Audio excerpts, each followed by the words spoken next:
პირდაპირ ეთერში გადაცემის სტუმართან ერთად დავბრუნდით ჩვენთან სტუდიაში იმყოფება ლურჯი მონასტრის ღვთისმსახური თბილისის აკადემიისა და სემინარიის ბიბლიისტიკის კათედრის გამგე თეოლოგიისა და ისტორიის დოქტორი პროფესორი დეკანოზი გიორგი გუგუშვილი. დაგულოცეთ მამაო. და დაგახაროთ. გილოცავთ პირველ რიგში წმინდა მეფეთა არჩილის და ლუარსაბის ხსენებას მეუხნე ყოფილიყო ჩვენი ქვეყნის აუფლის წინაშე და მათი ლოცვით ალოცოთ ჩვენი სამშობლო გააერთიანოს. გაგვიძლიეროს და ეკლესია დიდხანს ჩამთრა ჩვენი უწმინდესი პატრიარქი გვიცოცხლოს და მიულოცავს სრულიად საქართველოს ამ ორ დიდ მეფეთა მეფის ხსენებას. ჩვენც ვერთდებით თქვენს მილოცავს მამაო. ჩვენ სწორედ ამ მეფეთა ცხოვრება გვინდოდა შევგახსენებინა და მათი ღვაწლი ჩვენი ტელემაყურებლისთვის, აი როგორც გიორგიმ დასაწყისში აღნიშნა, მიუხედავად იმისა, რომ ამ ორ მეფეს საკმაოდ დიდი პერიოდი აშორებთ ისტორიულად, მათი ხსენების დღე საქართველოს მართლმადიდებელმა ეკლესიამ ერთ დღეს განაწესა და ეს არ ყოფილა არალოგიკური და შემთხვევითი. აი რომ მოგვიყვეთ, ჯერ პირველ რიგში მცირე ბიოგრაფია შევახსენოთ ჩვენს ტელემაყურებელს. დავიწყოთ ალბათ არჩილ თან როგორც გნებავთ. კი ბატონო, ბუნებრივია ეს ქრონოლოგიურად წმინდა მეფე არჩილი უძღვის ლუარსაბს, მათ შორის 10 საუკუნოვანი მონაკვეთი არის, მაგრამ მართლა როგორც მბრძანეთ, მართლაც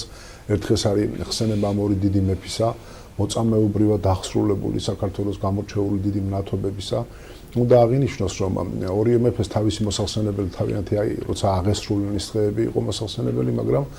მე-18 საუკუნეში ანტონ პირველმა კათოლიკოსმა განაწესა ესე, რომ აი დღევანდელ დღეს აი ერთ დღეს ხდება მათი მოხსენება და აღნიშვნა და რატომ ამასთან დაკავშირებით საქართველოს კათოლიკოს პატრიარქი ლეონიდე ოქროპირიძე, რომელიც 1918-21 წლებში არის საქართველოს ეკლესიის წყემსთავარი, ამბობს, რომ ჩვენი ქვეყანას თითქმის ყოველ დროს ერთი და იგივე ჭირი, ერთი და იგივე მწუხარება, ერთი და იგივე ვაება ჰქონია და განსხვავებული ეპოქების მიუხედავად აი ქვეყნის ერთიანობისთვის იღწვიან, ბრძოლობენ სამშობლოს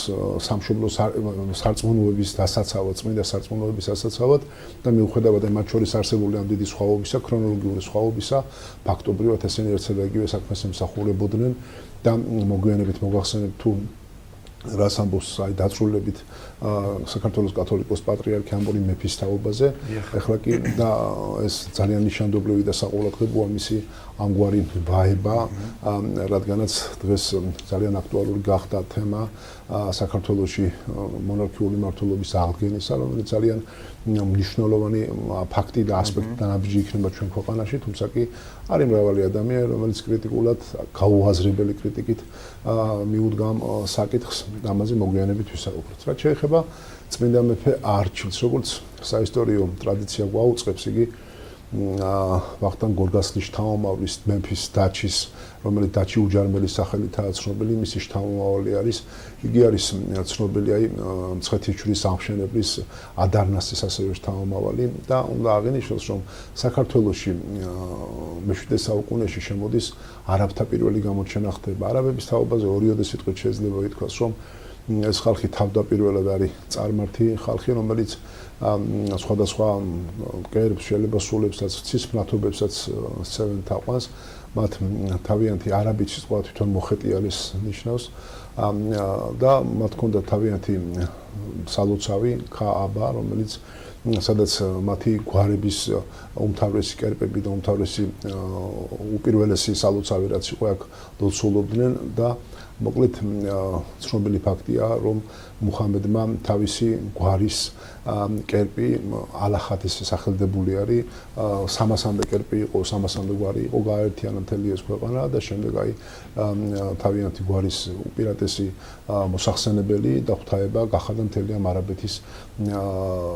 გაერთიანებული ამ ხალხების ღვთაებად. ამ საკითხის განსხვავებული საკითხების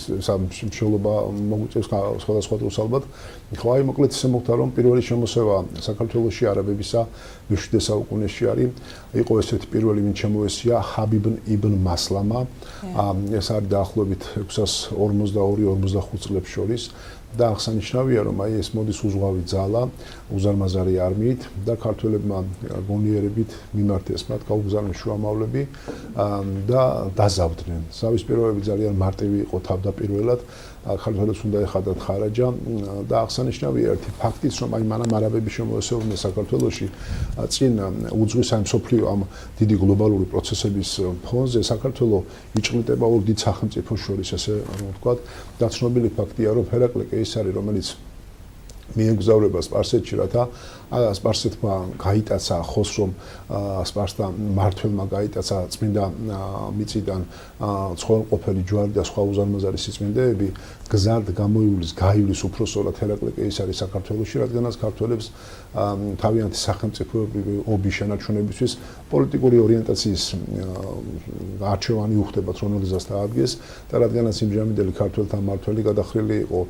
სპარსელებისაკენ, საქართველოს ააოხრებს, ააწიოკებს, აქედან უზარმაზარ სიმდიდრეს წაიღებს, რომელთა თაობაზეც დასავლელი მოგზაურები ამბობდნენ და გვაუწყებდნენ. ამის შემდეგ იგი მიემგზავრება სპარსეთში, წამოიყვანს ეკლესიის მამამთავარს, წყალსავარს, რომელიც სპარსელებს ყავდათ ზაქარია ერქოს სახელად დატყვევებული, ასევე წამოიღებს უზარმაზარ განძს და მოკლედ ისე ხდება, რომ აი მან საქართველო ფაქტობრივად თავის მორჩილების ქვეშ იყოლია, დაიმორჩილა. და ერთი ფაქტი არ კიდე საინტერესო, რომელიც საუბარში ალბათ მოგვიანებით ეს დაგვჭირდება, რომ მას და აი მისი მმართველობის პერიოდს უკავშირდება სწორედ არაბთა აღზევება. მას სთხოვეს არაბებმა, რომ მიეცა საძოვრები მისთვის და მოკლედ მის პერიოდში იწყება სწორედ არაბთა აღზევება. შემდეგ მან განიზრახა, რომ აღზევებული არაბების ეს ამბიციები ჩაახშოს და საომბრად მიდის, მაგრამ მას ეუწყება წმინდა კაცისგან, როგორც საისტორიო ტრადიცია გვაუწყებს, რომ არაბების 7 შვიდეული ხნის განმავლობაში ეს უკავშირდება გარკვეულწილად დანიერის წინასწარმეტყველებას, რომ ესენი გამეფდებიან ქვეყანაზე და იგი იძულებული ხდება, რომ დაბრუნდეს უკან, ააგო უზარმაზარი სვეტი, რომელზეც წარწერა გააკეთა, რომ შუამდინარეთს მიმართა მშვიდობა თქვენ და ბრუნდება უკან და ამავე დროს რა არის საინტერესო, რომ არაბები რადგანაც გამეფდებიან, მათ თავიანთი განძი, რაც კი რამ ჰქონდათ, საგინდა სახელმწიფო გნებად პირადი, სულ ყველაფერი დაფლეს მიწაში, დამალეს რომ აი არ მოვიდნენ და არ წაიღონ და არ წაართვან. და აი ცნობილი ფაქტი, ტონთიო, რომელიც ოქროს მთას ნიშნავს, გორთან ახლოს დაფლეს ქართველებმაც და ასევე უკან მობრუნებულმა ბიზანტიელებმა აღმოსავლეთ რომის იმპერიის წარმომადგენელია კეისარი, დაფლეს თავის სახელმწიფო განძი და აი ამ თაობაზე ამ საკითხზე მოგვიანებით მოგვიწევს შევლობა. მოკლედ ისე მოხდა, რომ პირველი შემოსევა შედარებით არ იყო ესეთი აგრესიული, შემდგომ შემოსევისას მურვანყურ შემოსია საქართველოს 120,000-იანი ლაშქრით აღმოსავლეთ საქართველოს მოაოხრა, დასავლეთ საქართველოში გადადის და იმჟამად მმართველები არიან აღმოსავლეთ საქართველოში, მეფობის ინსტიტუტი აღარ არსებობს საქართველოში 532 წლიდან და ერის მთავრები. აი მცხეთის სამშენებელი ცნობილი პირველი გუარამი, შემდეგი არის სტეფანოზი, ადანასე სტეფანოზი, აი სტეფანოზის შვილი და შთამომავალი არის სწორედ მეფე არჩილი და მანამდე იყო მისი უფროსი ძმა მირი. ესენი ებრძვიან წერს არაბებს და ისე მოხდა, რომ მირი ამ ომში დასნეულ და დაიჭრა და მალევე აღესრულება მან თავის ძმას, რომელიც არჩილი უკვე გამეფდება, უტოვებს ანდერძად, რომ მისი შვილი 7 ქალიშვილი ჰყავდა, რომ გაათხოვოს, მათზე ბრძნულობა გამოიჩინოს და ასევე მისი ცხედარი, რომ ცხედაში დაასაფლავოს. დასავლეთ საქართველოში მან მართლაც შეასრულა თავის მის წინაშე დადებული პირობა, მისი თავის ძმისშვილები, მირის შვილები გაათხოვა და ერთი უმცროსი გურანდუხტი დასავლეთ საქართველოში, კერძოდ აფხაზთა მმართველს ლეონს მიათხოვა და ამას ძალიან დიდი პოლიტიკური მომავალში მნიშვნელობა ენიჭება, იმიტომ რომ ხდება ფაქტობრივად ქვეყნის გაერთიანება, ეს იყო დინასტიური ქორწინება შეიძლება ითქვას, რომელიც საფუძველს იძლევა, რომ ქვეყანა გაერთიანდეს. ცნობილი ფაქტია ის, რომ აი არაბთა შემოსევას ქართველთა მცირერიცხოვან ლაშქარს უნებრივია წინააღმდეგობის გაწევა არ შეუძლია და გუმხურვალედ ლოცულობენ ქართველი მთავრები, მეფეები, ერის მთავრები, რომ შეწევნა ღვთისმშობელს მიმართავენ და ანგელოზის სპირით ეუწყება, რომ თქვენ გადით იბრძოლეთ მცირერიცხოვანი ლაშქრით, ხოლო უფალი თქვენს წერს მოსრავს და თქვენს წინაშე დაამცრობს. და მართლაც ესე მოხდა, რომ აი ამ ბრძოლის დროს დიდი ადიდიდან მდინარეები საოცარი სიტყვა მოვიდა, ესე რომ წყალი მიწიდან ამოდიოდაო და აი აბაშის წყალი რომ არის ეს ცნობილი და ასევე ცხენის წყლის თაობაზე ამ ტერმინთა ეტიმოლოგიაზე არის უწყება, რომ არაბებში იყო აბაშთა ტომი, რომელიც აი ამ მდინარის ადიდებით მოისრა და განადგურდა, ხოლო ცხენისწყალმა აი ამ შემოსეული ლაშქრის მთელი საჭურველი ესე გაანადგურა. აქედან აყრილი მტერი კონსტანტინოპოლში მოდის, მაგრამ აქაც ძალიან დიდი სტიქიური უბედურება და ზღვაში დაინთქავეს უზარმაზარი ჯარი და მურუანყუს შემოსევები, როგორც საისტორიო ტრადიცია გვაუწყობს ამითი გადააგდეს ქართველებმა, თუმცა კი ძალიან დიდი ზარალი ნახეს. დასავლეთ საქართველოში მეფე არჩილი 12 ქუთაისში, კერძოდ 12 წელი არის მმართველად, შემდეგ იგი მოდის აღმოსავლეთ საქართველოში და ეს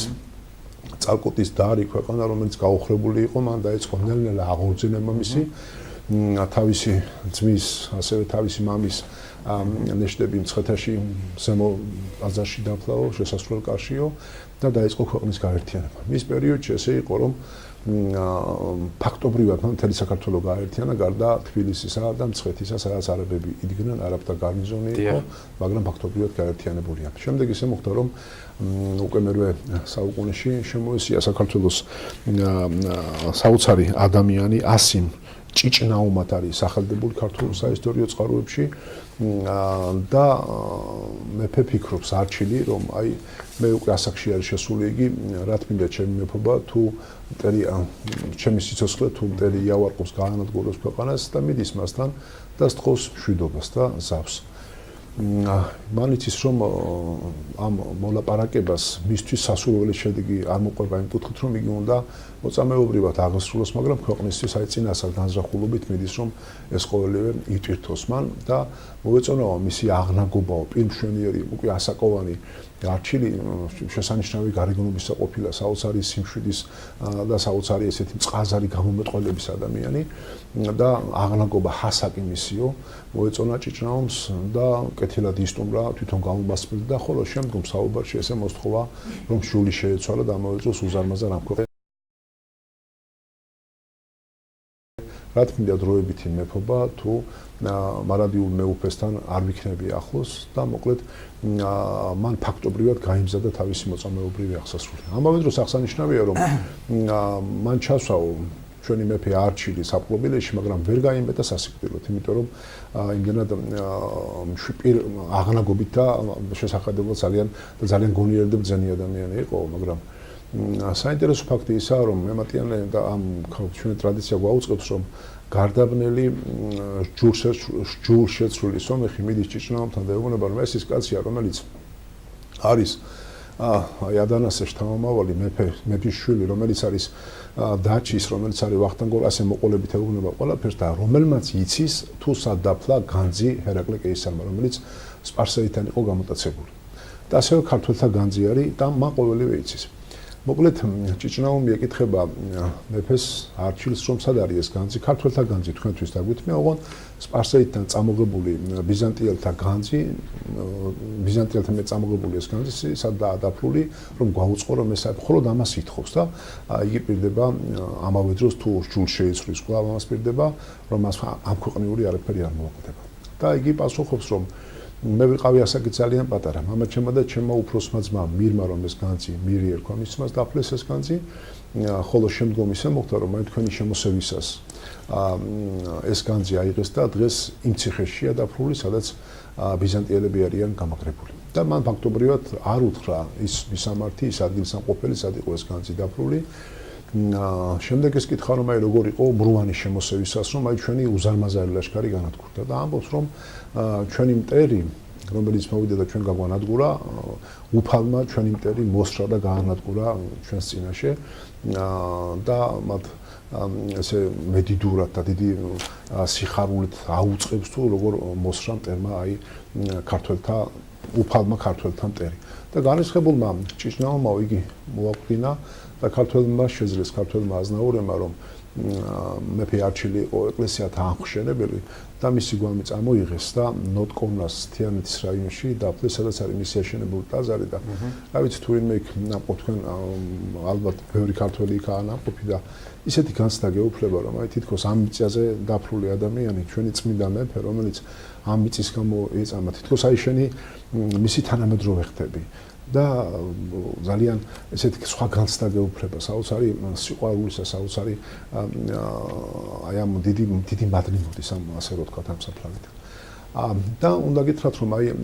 მოგვიანებით თითქმის 10 საუკუნის შემდეგ საქართველოში სპარსეთი არის შემოსეული ყიზილბაშები, ცნობილი ფაქტი არის, რომ მეფე ქართლის მეფე გიორგი მეათის შვილი ლუარსაბი, რომელიც 1592 წელს დაიბადა, მალევე გარდაიცვალა და 1606 წელს იგი იყო 14 წლისა, როცა გაამეფეს. და ნიშანდობლივია, რომ ამავე პერიოდში, ამავე წელს გაამეფებენ აღმოსავლეთ საქართველოში თეიმურაზ მეფეს და ასევე დასავლეთ საქართველოში გიორგი მესამეს. ეს თითქმის თანატოლები არიან ნათესავები ერთმანეთს, ერთი კბილა ხალხი და ქვეყნის გაერთიანებისათვის იღწვიან და ბრძოლობენ. სპარსეთის შაჰი შემოდის და ეს საყვარი ადამიანი გასაკეთებს, რომ ლუარსაბის და მიჰყავს თინათინი ცოლად, ასევე თეიმურაზის და ელენეც ცოლად მიჰყავს და ცნობილია შემდგომ, რომ თეიმურაზის დედას ქეთემას რომ სთხოვენ მისი მეუღლე გახდეს, ასევე სთხოვს სპარსეთის შაჰი თეიმურაზს, რომ ლუარსაბის და შეირთოს ცოლად მეორე და ჩვენ დავხვისხდებით, უფრო ახლობლები ვიქნებით ერთმანეთს. ჭრალებში მეგობრობას თავაზობთ. თან საინტერესო ესაა, რომ ეს საყვარი კაციო ლუარსაბს პირდება, შენ თუ თეიმურაზს მოკლავ, კახეთშიც გაგამეფებ და თეიმურაზს საკეთ ჩუმად პირდება, რომ შენ თუ ლუარსაბს მოკლავ, მე ქართლში გაგამეფებ და იქნები ამ ორივე სამეფოს მეფე და მმართველი. და მადლობა ღმერთს ქართველებს ეს ყოველივე გაიგეს, ფიცი დასდეს, რომ აი იბრძოლებდნენ თავდადებით, თავის სიცოცხლის დადებით ამ საერთო მტერთან და ეს აჯანყება დაიწყო, სპარსეთის შაჰის შემოეს, გაიგორა ეს ყოველივე. გაანადგურა მთელი ქვეყანა, განსაკუთრებულად კახეთი იავარყო და აი სიღნაღი ესეთ ტერმინები, მდინარე ალაზნის მეორე ნაპირას გადადის ხალხი, რომ აი ასად არ იყო საშველი და გამაგრებენ პატარ-პატარა ადგილების ესე ამაგრებენ ციხესიმაგრეების გასწათ და გაანადგურეს მიწის პირზე მოსრეს. მეფე თეიმურაზი ლუარსაბს უერთდება და მიემგზავრებიან დასავლეთ საქართველოში თავს შეაფარებენ. სპარსეთის შაჰი გორში შედის, გორში მაგდება და მისი ეს მზაკვრობა, რომ უთვლის დასავლეთ საქართველოში, აღმოსავლეთ საქართველოს მეფეებს გადმოდით და შევრიგდეთ, ჩვენ ერთმანეთთან გასაყოფი არ აქვს. დასავლეთ საქართველოსდან გიორგი მეფეს უთვლის შაჰი, გიორგი, რომელიც თავის თანაკბილა, თავის თანამებრძოლებს და ძმებს, ასე რომ ვთქვათ, იცავს ბუნებრივია, იგი ქართველ მეფეს არ გამოიმეტებს და მალაქია კათოლიკოს გამოაგზავნის და ასევე პაატა აბაშიძეს, რომელიც ერთ-ერთი გამორჩეული მთავარი იყო მისი და შემოუთვლის, რომ ჩვენ გვინდა გემსახუროთ თქვენ. მიეცი ლუარსაბსა თეიმურაზს საშუალება თავიანთ სამეფოებში დაბრუნდნენ და ჩვენთან აღადგინონ კეთილმეგობრული ურთიერთობა და თქვენ დაბრუნდით უკან. და ესენი გააგრძელებენ იმ პირობის აღსრულებას, რაც თქვენ მათზე გქონდათ ესე დაწესებული. ხო, მოკლედ მიხვდა შაჰი, რომ არაფერი გამოვიდა გიორგი მათ არ დაფობდა და გააგზავნა ლუარსაბის ამბრძელი, მისი გამბრძელი, რომელიც პირველმოთნე კაცი არ და სთხოვს მოკლედ ესე რომ იქნებ დაბრუნდა ლუარსაბ შაჰი აბარებს, რომ მე თეიმურაზთან არაფერი არ მინდა, ეს არის ჩემი მტერი. ლუარსაბი არის ჩემი ძმა, ჩემი ახლობელი, ჩემი მეგობარი, დაბრუნდეს და ლუარსაბი იცის რა მდგომარეობაში, ოქროს მოუჭვილ ხმალს გაატანსო, იცის რომ ქალს გააოხრებს როგორც კახეთს და იგი ბრუნდება, მოდის შაჰთან, შაჰი მას სანადიროდ ყარაის მხარეს წაიყვანს, შემდგომ ესე არის, რომ ლუარსაბი აღნაგობით, შესანიშნავი აღნაგობისა ყოფილა და ნადირობისას მან ყველაზე დიდი ესეთი სიჩაუქე გამოიჩინა, საოცარი მხედარი, საოცარი მებრძოლი, საოცარი ესეთი ადამიანი და თინათინ იმისი და მიმართავს შაჰის ცოლი, რომ თავის ძმას, რომ ნუ გამოიჩენ შენს თავს ესე მოიქეცი როგორც სუსტი უნიათო, რადგანაც შაჰი ამას ვერ აიტანს შენს ამ დიდებულებას. ლუარსაბმა იცის მისი მომავალი რაცაა და ამბობს, რომ ჯობია, რომ მე სანამ ცოცხალი ვარ, ჩემი შესაძლებლობა სრულად გამოვამჟღავნო, ვიდრე ის რომ ასე დაბლად ვიყო მის წინაშე, რომელიც ჩემზე არაფრით არ არის აღმატებული. შემდეგ ისე იყო, რომ ლუარსაბს ერთ-ერთი ტრაპეზის დროს შაჰი შესთავაზებს თევზს მარხვა იყო და თევზი მიირთიოდა ლუარსაბის პასუხი, რომ შენ ახლა თევზს ვთავაზო მარხვაში, მე რო შეჭამა, მე ხორცს შემომთავაზებ და მე ჯულის შეცვლას და მე თევზს არ გიახლებითო. იმიტომ რომ მე ჯულსაც არ შევიცვლიო და სანამ შაჰი დაიწყებდა ამაზე საუბარს, რომ ლუარსაბს ჯული შეეცვალა, მოკლედ მისი პასუხი წინასწარ ესე იყო. განრისხებულმა შაჰმა გააგზავნა სპარსეთში, ჩასვა ციხეში 7 წელი განმავლობაში იყო და ყოველდღიურათო შედიოდნენ მასთან მოვლები, ევედრებოდნენ, ემუდარებოდნენ, ასწავლიდნენ თითქოს შეიბრალე შენი სიჭაბუკე, შეიბრალე შენი ახალგაზრდობა და ლუარსაბის დიახ პასუხი არის რომ მე თუ დროებით მეფობას დავებრუნებ და საოცარია აი ლუარსაბისა იგივე არჩილისა იგივე აი ქართლის ცხოვრებაში ლოცვის მეფეთან